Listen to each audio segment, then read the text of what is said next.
What is up, guys? It's me again, and for the currently final part in this little trilogy of the new reviews, I have the brand new, recently released 2025 Push Along Percy. Now, like I said yesterday with Thomas, this guy was ordered from Tootly Thomas online, and he arrived a couple days ago.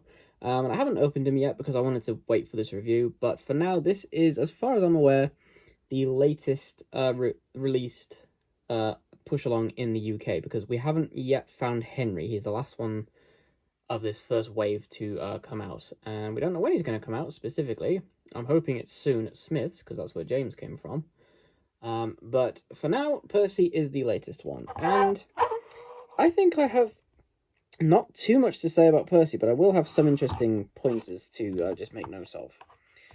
First of all, the packaging is the same as it was with Thomas. It is the small box design for Push Along they've been using since 2021. CGI render in the corner. Very nice to see the nitrogen render still being used after it was introduced in 2009, which was, God, 16 years ago they've been using that CGI render. And it has the 80th logo. Nothing of interest on the back, which is very disappointing. I do find it interesting that they brought the HIT logo back in 2020, though, because they briefly retired it between 2017 and 2019, I want to say. They brought it back, 2019, 2020, I'm not too sure. But they've been using it since then, probably just because fans recognize it. I don't know. There's probably some legal reasons, but we're not here to talk about legal stuff. We're here to talk about Percy. And without further ado, let's just get this guy out of the box.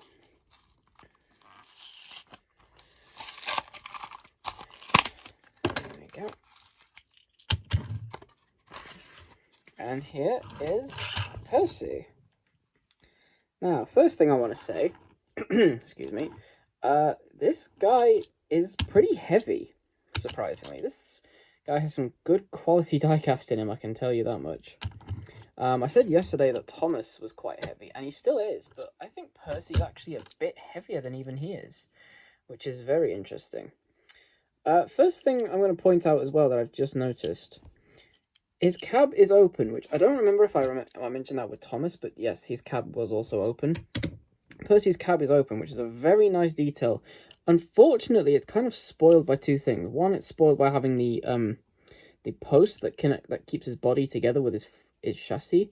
But also, straight away as I opened it up, you can probably see in there this big gold piece that's just hanging out in the front. Now, that is probably the piece that's connected to the whistle and the dome, because they started doing separate pieces again for the All Engines Go diecasts for details like the whistles, which is very good. I'm very glad that they keep doing that. But you can just see, like, the piece in there. And you can also see, like, on the edge of the cab, there's a big gold rim, which I'm assuming is also part of it.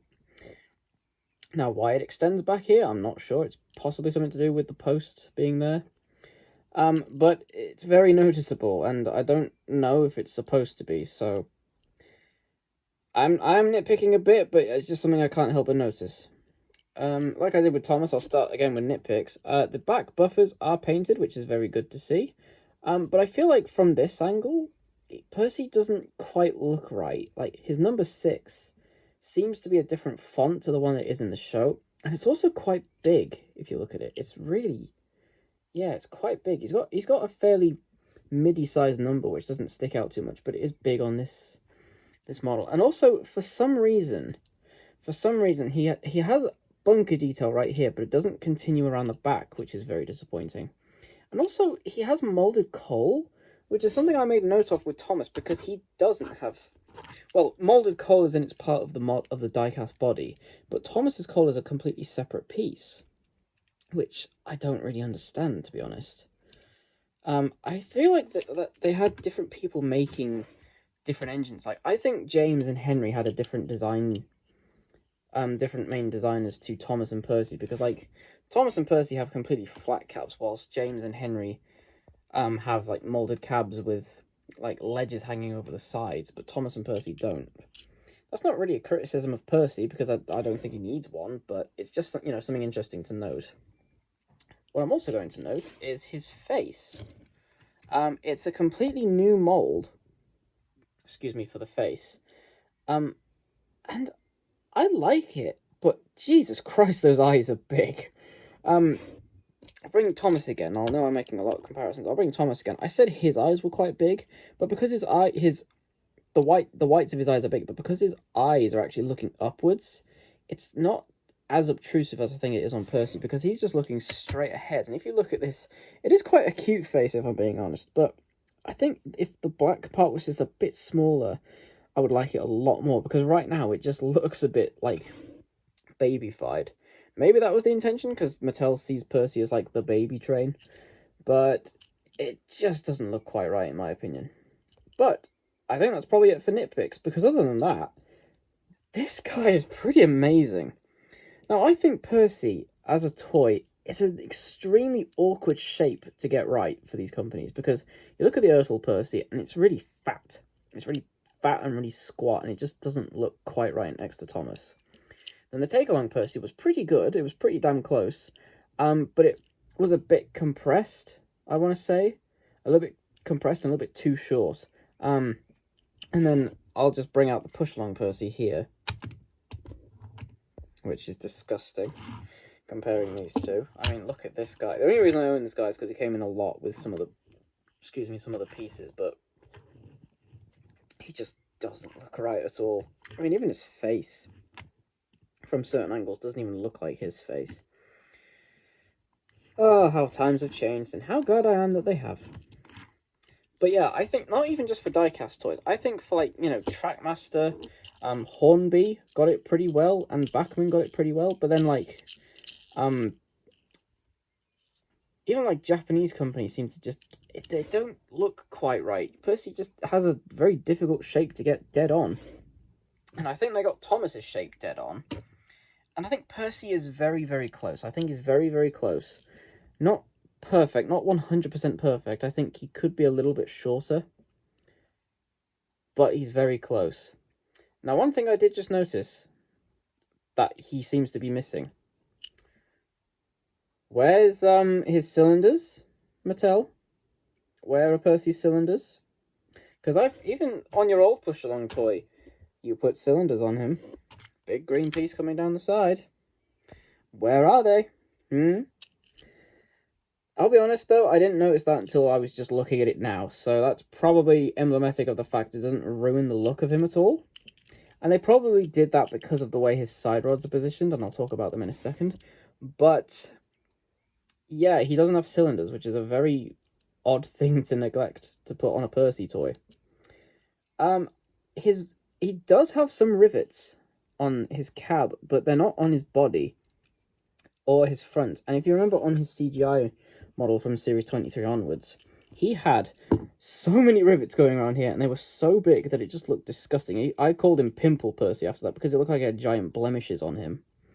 And his smoke box and all around here, he was covered in rivets. And on this toy, they're very, very, very much so scaled back. They're only around his cab area, which I'm very appreciative for. I really like the rivet details on these new toys.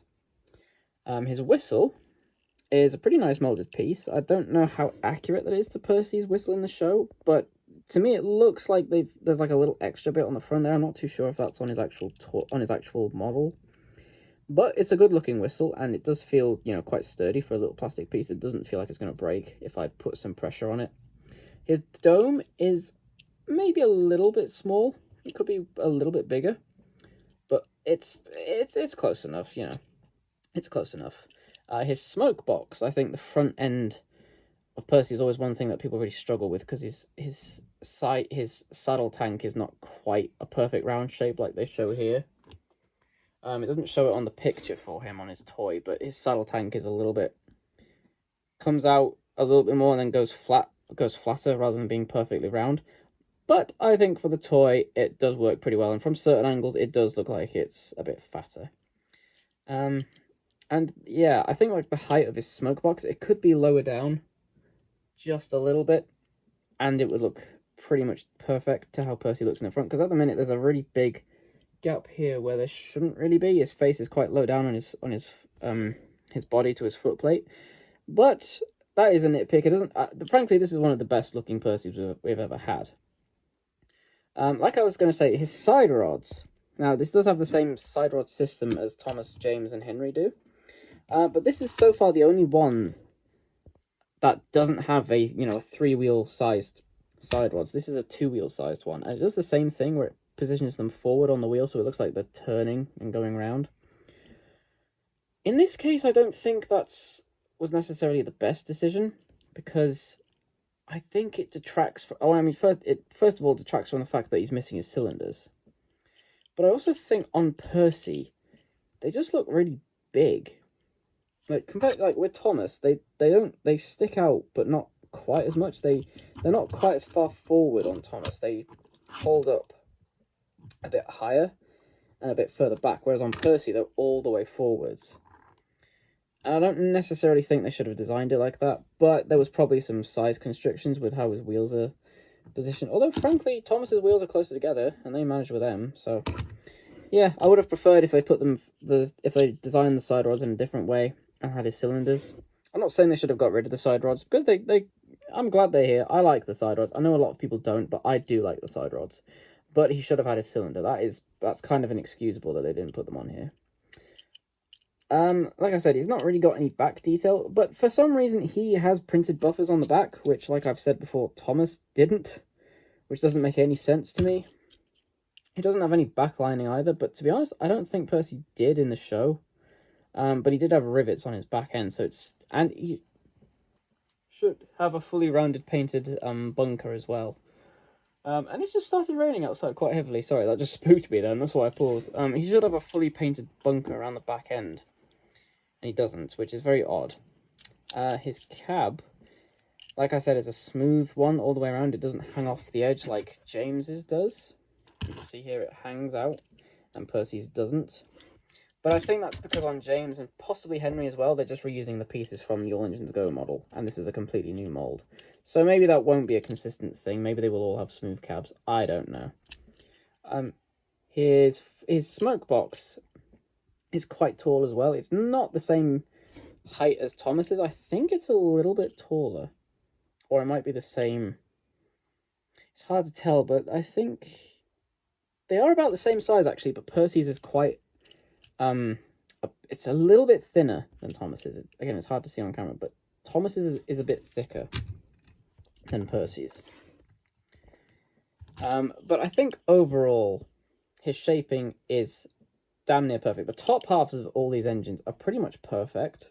It's just like some little nitpicky things that I could point out that I don't quite like about some of these engines. I think Percy overall is definitely a pretty good model. He's probably my second favourite so far, behind Thomas, and then I think James, now that I've got all three of them, I think James is my least favourite just because of how big he is compared to the two, and because of how far forward he sticks on his wheels. But I mean, this new toy line, I know I sound a bit drab in this video, that's just because I'm tired from the heat. I am still very excited for this toy range. I hope it goes far. I want it to sell well, because I'm fed up of seeing Thomas toys being redesigned every 2 to 3 years. I'm fed up of it. I like what we have now. Please buy it so that Mattel makes more. Please, Mattel, make intelligent decisions with this range, because so far the only other product we know is coming out for Push Along is the there's a 6-pack that includes Thomas, Percy, Henry, and James, and then they're reusing the previous Onion Clarabelle mold from the old Push Along line, which I don't understand why you're doing that. Even they have the old wheels, which does not make any sense to me. But it also comes with an exclusive Thomas with a driver on his side painting his lining, which is really cool. And I really want to get that pack so that I can have doubles, so that I can paint them up with white running boards. So I hope this range goes far. I really do. Because I like these guys so much. Like, having them all together like this now. This is euphoric. This is really euphoric. You can probably see how much bigger James is compared to Thomas and Percy. He is a hunk, and yet he weighs nothing. Percy and Thomas weigh more than him. You know, Percy has some good quality diecast in this. That's the thing. These guys feel like quality now. They don't feel like cheap toys. They feel like quality toys. If you throw Percy at someone, he will hurt someone. Quite emblematic of Percy as a character, really. I'm going to end the video now because you can probably hear some rain outside because I've got the window open. Do I recommend you get Percy? Absolutely. I do have some, you know, nitpicky problems with him. I don't think he's 100% perfect. I still think Thomas is the best in this range so far, by far. But Percy's not too far behind. I think if they just rework certain aspects of his mold, he would be possibly my favourite in the range. But for what he is pretty damn good still. So if you can find this guy, if he eventually comes out in the UK, in shops, go and get him. If not, and you don't want to wait, go to Tootly Thomas and get him as soon as you can. So, for now, for these 3 engines, I will hopefully get Henry soon as he comes out. But for now, that is me with these 3 reviews, and I want to thank you very much for watching these guys, and I'll see you in a bit.